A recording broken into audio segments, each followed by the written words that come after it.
before we start though, I wanted to talk about a little something that I'm looking at for the past few days, maybe a week.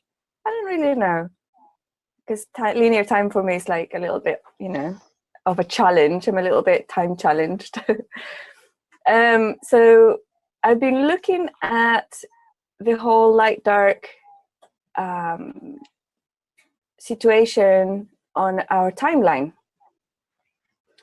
And I recall when I was a toddler and I realized which timeline I was on, and I totally freaked out. I don't know if you guys heard the story, but I was a little toddler. I don't know, must have been like 2 or 3 or 4 or something like that. And there was my brother was in school. He was 4 years older than me, and he brought home a history book. And the history book was showing people in castles killing each other, right? People underneath the castle and top of the castle, throwing hot oil onto the bad guys on the bottom and stuff, right? And I was looking at it all, and I said to my mom, something like, I can't recall exactly, but it was like a situation where I went to my mom and says, what's going on here? Why are the people hurting each other? And she says, well, that's called a war. And so what happens in wars? They, well, people kill each other for stuff. And it's like, what sort of stuff? And then she was explaining. And at the end of the conversation, I thought, oh, thank goodness we don't live in that time anymore, isn't it? That we don't have wars anymore. And she said, oh, but we do. We have a war right now in Vietnam. And I was like, uh-oh, and I tapped into the timeline that I was at, and I saw something, and it completely freaked me out. And I thought that I can't do this. I can't be in this timeline. There's no way. I'm not going to survive. It's just, I'm not going to do it. I'm out of here, right? And then it was like I started crying because he was just so desperate. And I remember the most desperate energy was the cruelty, right? The cruelty of one human doing something to another through the cruelty energy, not through defense or fear or whatever, but it was the actual cruelty of it. And I freaked out and I started crying, and I didn't stop crying for days. And I think on the third day, because I was crying nonstop, nothing was coming out anymore, or even sound. Excuse me. Sneeze. It's gone. They took me to the doctor and they injected me with Valium. That was the 60s, like late 60s. They do that, don't they? They used to do that. Valium for everything. And then I went to sleep, and they put I was completely dehydrated because I hadn't eaten or drank anything for 3 days. Just cried. And I went to sleep, and I woke up and it was fine. Everything was tickety-boo, and I was fine, and life went on. And then throughout, every time I recall that moment, I have a sense. I can sense that energy. And it was, it's like when we decided as a planetary or species and a planetary collective, actually, it is planetary because it involves all the animals, the trees, the plants, rocks, everything, Gaia. And we decided as a planetary consciousness to experience light dark because our source, and I've said this again many times before, the source energy of the human species and Gaia is light. There's no two ways about it. It is light, the one that we're on. And when we decided to experience light dark, we allowed or we invited dark entities and energies to come in to cohabitate with us so we could have that game, so we could have that experience. And why do I say that the essence of the human species and the planetary essence of source is light? Because there's proof all around us. Every mythology on the planet will talk about this. Whenever somebody does a lot of spiritual work, they don't say, and I went into the purple or the dark or into suffering. They actually go into light, and they experience it as light. They experience it as extreme, absolute love, unconditional oneness, acceptance, peace, satisfaction, full potential.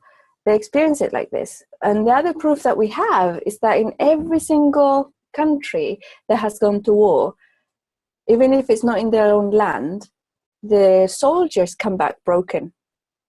And the US Army, and this is statistics that you can look up online, you can have a look and see this for yourself.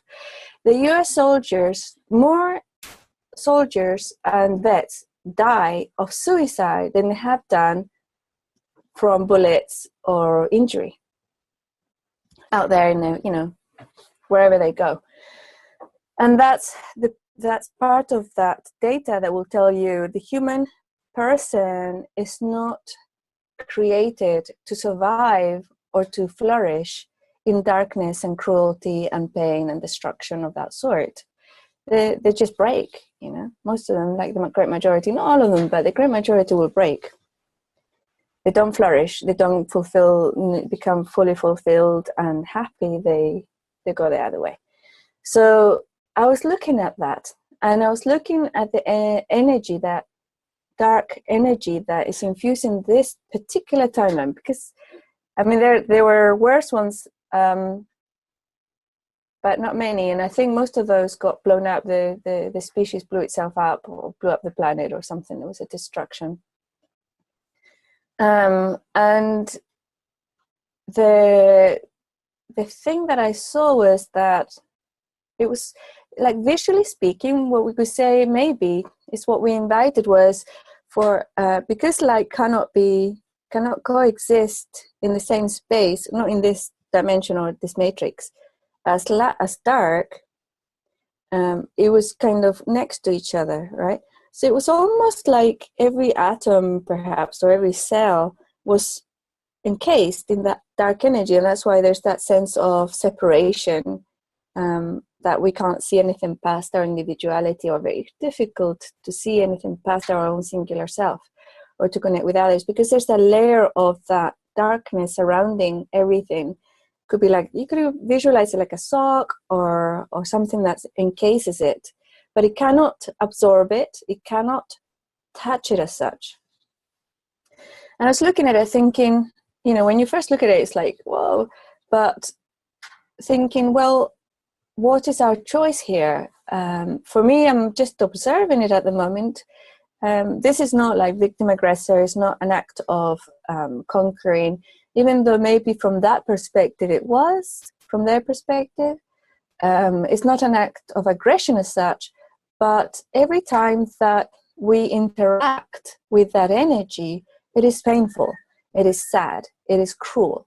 So, or that's how we perceive it. This is how we experience it. You might be just saying, hi, and we go, you know, we're covered in blood and guts everywhere. So it's like, how do we interact with that? Or it's like, how do we want to dissolve it? What do we want to do with it? And that's what I wanted us to look at, because when I look at it, I can feel it shifting and dissolving off of my atoms, right, and off of my body. And it's like an instinct, I suppose. It's instinctual. Maybe it's a physical thing. It's a physical body thing. Like, yeah, that's not our natural state. Let's, you know, dissolve it, and it goes away. And then I was looking at somebody yesterday who was in a great deal of pain, and I could see that she was wrapped in a lot of this dark stuff, right? And I was thinking, well, is it up to me to look, observe, and dissolve that darkness around her? Or is it up to her? Do I tell her? Is she going to freak out?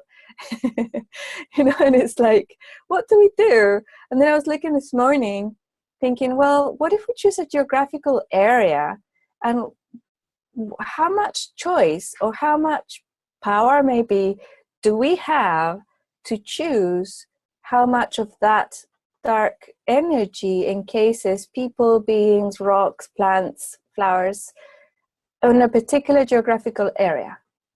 And are we being like imposing our own wishes and senses or power over them? Because most people don't even see it. They don't even perceive it, or that's darkness or that cruelness. It's unnatural. They think it's natural and normal because they've experienced it their entire lives. So I was looking at it, you know, and I actually don't know. I don't know. And I thought maybe we could do an experiment, but even doing an experiment, you know, Are we enforcing something on others? You know, how far do we go?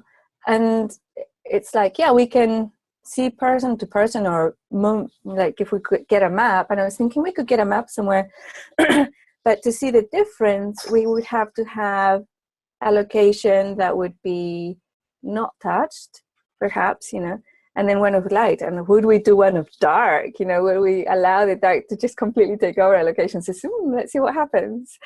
And it's like, that gets red flags, I think, in everybody thinking, oh, don't think so, let's not go there, let's not do that.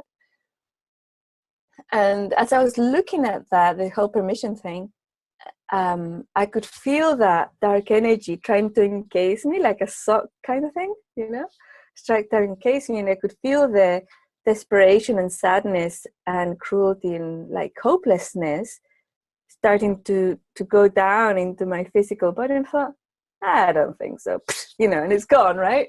But that actually also taught me that once we become aware, it is no longer somebody else's choice. Yeah, it's no longer the collective choosing to have a light dark experience, and us being born here and kind of agreeing in a certain way, unconsciously, most of us, to have that experience. Once we become aware of it and see it, it is that. It is a choice. And if you feel it now, and you can, you know, if you feel it surrounding your atoms or your cells or something, and you can see it dissolve. And I know that a lot of you have started that already. As soon as I was looking at it, you started dissolving your own. What do you feel? It's like every time I do it, I feel a sense of freedom. That's the only thing I can say. It's like, oh, I can breathe now. You know, it's like I feel so free and joyful, and it's almost like there's no fear. So yeah, it would be interesting to see to what level we can actually do that, because it's our planet. This is our planet. We belong to it. It belongs to us, and this is our reality. This is our experience. And you know, we could choose a geographical area. I could volunteer one and see what happens, you know. And anybody who, I mean, if we get people or beings saying you're abusing your power over here, we're going to find out about it. We're going to know. I don't think it's going to be such an unconscious thing anymore. But it would be interesting to see if that what happens to that geographical area. And I've got to ask permission, of course, you know, to the people, or at least one person that belongs to the place. and then I will post it on the forum